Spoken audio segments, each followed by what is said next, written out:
Good morning, good afternoon, and good night, wherever you're watching me from. Thank you for joining me at Nkolo Mahadum. Today's date is Nkwo Market Day in the 60th month of the Igbo lunar calendar called Onwa Ifejioku. And today's date in the foreign Roman Catholic calendar is July 28, 2024. My name is Dr. Obi Oramba Iboweze, reaching you from Nkolo Mahadum Wisdom University. Remember, at Nkolo Mahadum Wisdom University, we advise you to use your God-given common sense, the common sense you were born with, the common sense you were naturally born with before you come into this world. It is important that you continue to use it for every decision that you are making in this world.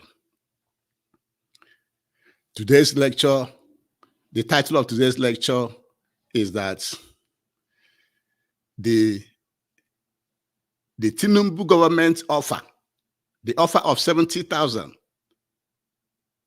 monthly salary for workers in Nigeria is just to continue Nigeria as the poverty capital of the world. That is today's lecture. And because as the Tinubu government finally agreed to pay labor 70,000 naira every month, while many of the government officials are swimming in naira, many are earning millions, while others are just paid 70,000 a month. Is to continue Nigeria to be the capital, the poverty capital of the world. There's nothing else. And before we continue, we have to beg you to please subscribe to our YouTube channel. Follow us on Facebook, Twitter, and other social media platforms. Like our program, share it. Share it to your friends and well-wishers.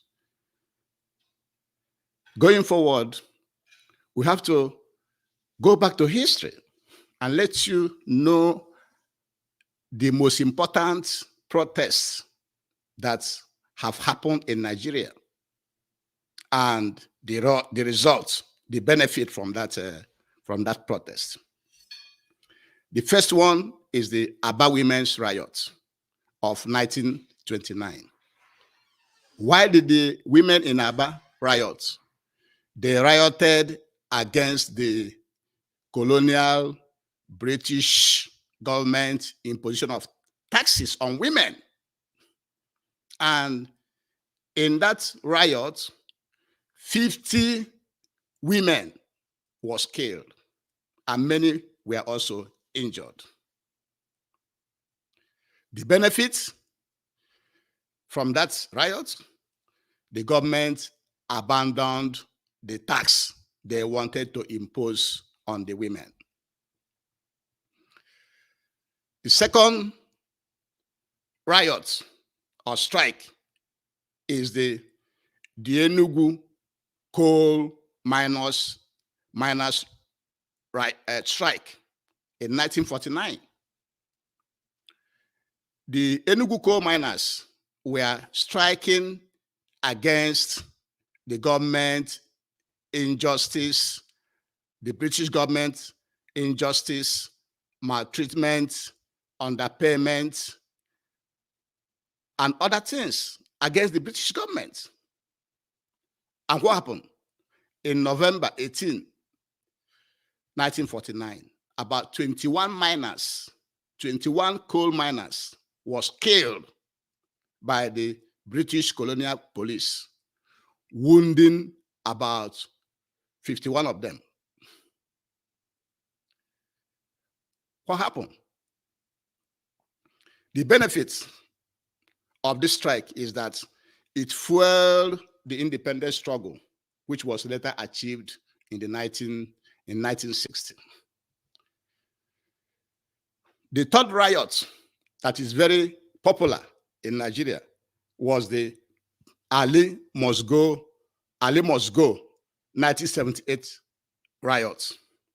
And this riot is by the students. The Nigerian students were striking against the increase of tuition fees, school fees. And do you know how it started?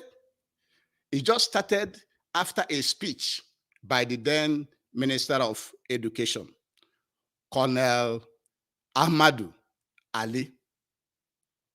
That was why it's called Ali Must Go strike, where the student was asking that minister must go, must step down. What was the benefit? It forced the federal government to reassess its educational policies.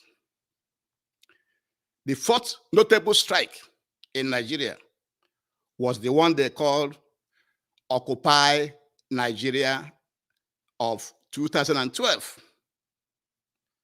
Actually, that one began on June the 2nd, 2012, against fuel subsidy removal.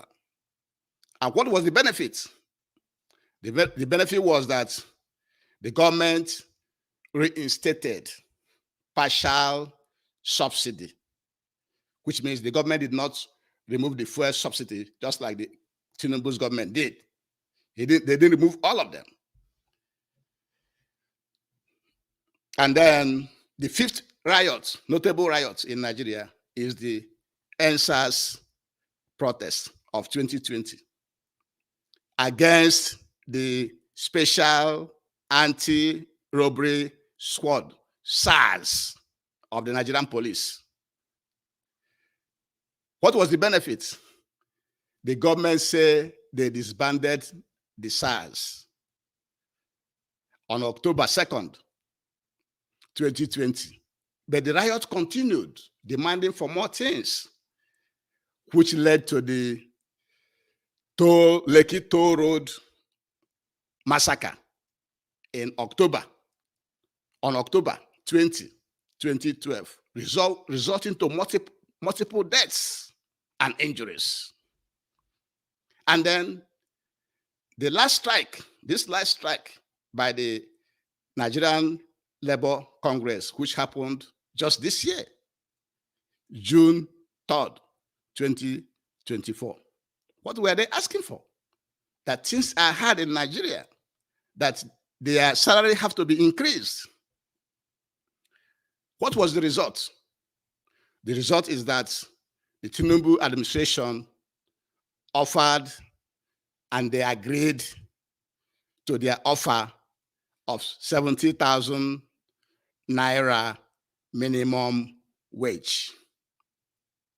And that is one of the reasons Nkola Mahadum decided to explore, and for you also to help us to explore this agreement, this 70,000 naira minimum wage agreement with the current cost of things. How can somebody receiving 70,000 naira a month survive with 70,000 naira a month? Somebody paying rent, somebody eating, somebody buying clothes, somebody paying bills, electric bills, somebody paying school fees for their children, somebody paying for transportation. How can it be enough for somebody that is working for the government? It's not enough. It's very poor. And that is why we decided to let you know that Nkola Mahadum is disappointed with the Nigerian Labour Congress leaders and other associations associated with this demand to increase the minimum wage.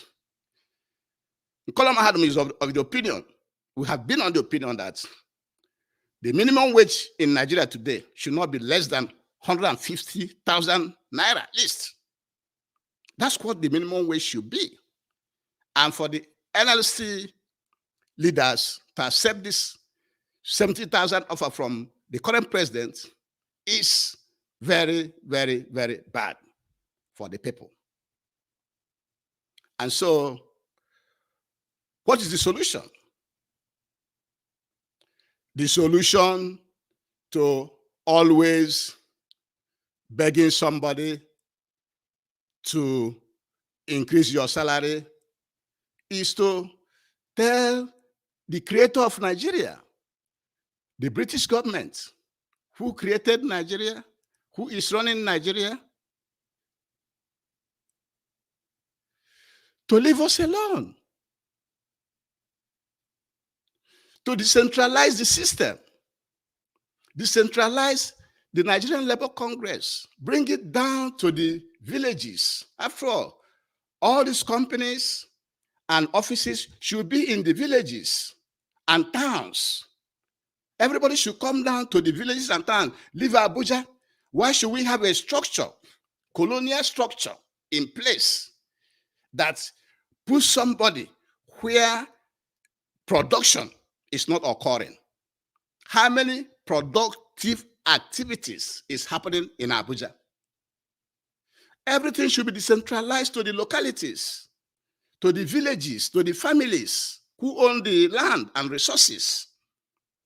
And so, higher salaries,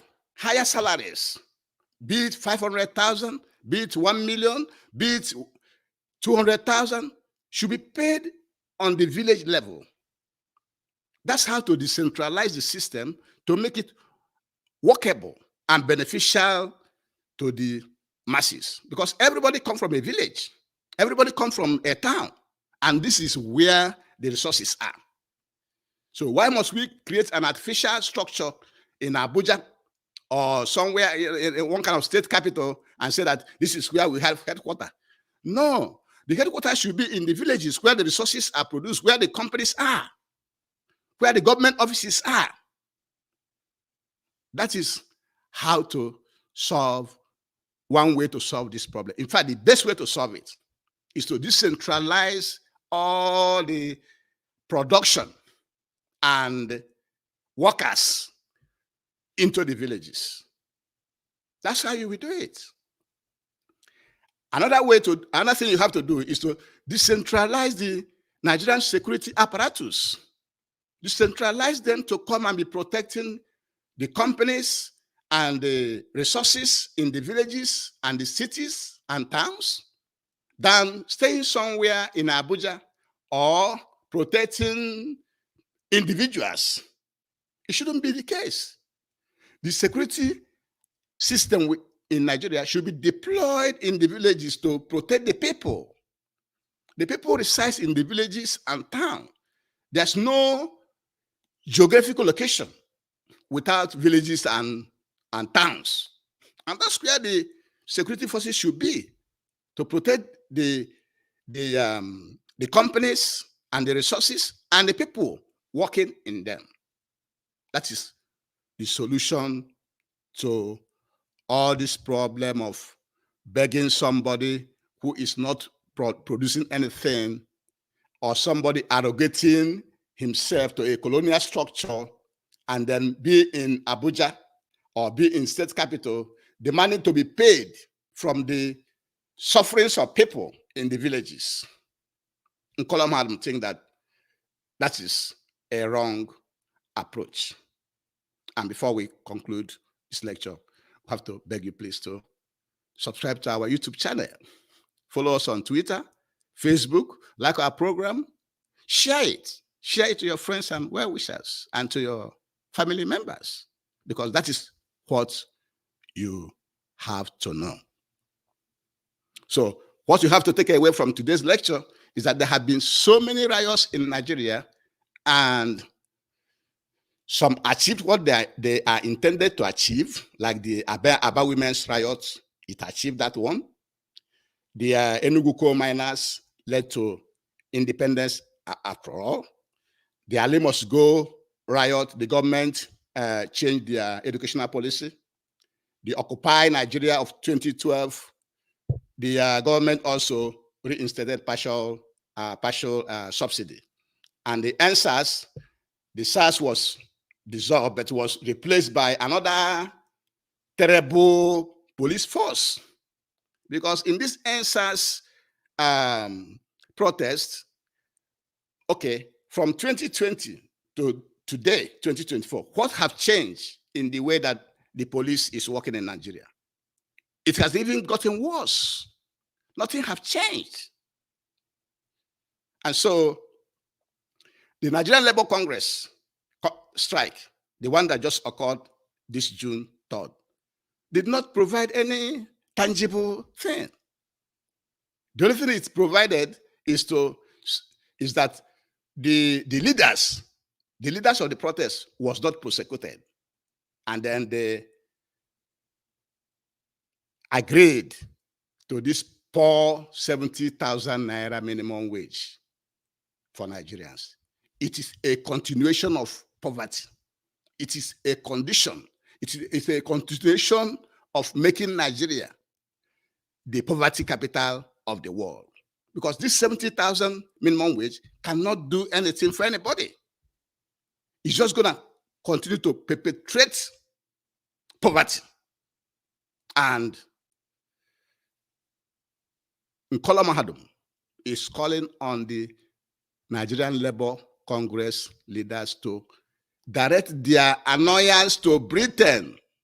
Direct your annoyance to Britain. They are the one that created Nigeria. They are the one managing Nigeria. That's the one setting up all these colonial structures that puts your leader in Abuja. What is he doing in Abuja? Decentralize the system. Decentralize Nigerian Labour Congress. Decentralize manufacturing and security to the villages and towns, because that is where production and management are being done. And with this, we shall be bringing today's lecture to an end. But before we do, we must remind you again to please support the Eastern Security Network. This is the only security outfit that are stationed in the bushes to drive away the terrible Fulani herdsmen terrorists who are occupying our forests. And that's where they stay to plan attacks, to kidnap, to maim, to kill, and to take our resources from our people. So that when we drive them out, our people can now go into the farms to farm for food that we badly needed.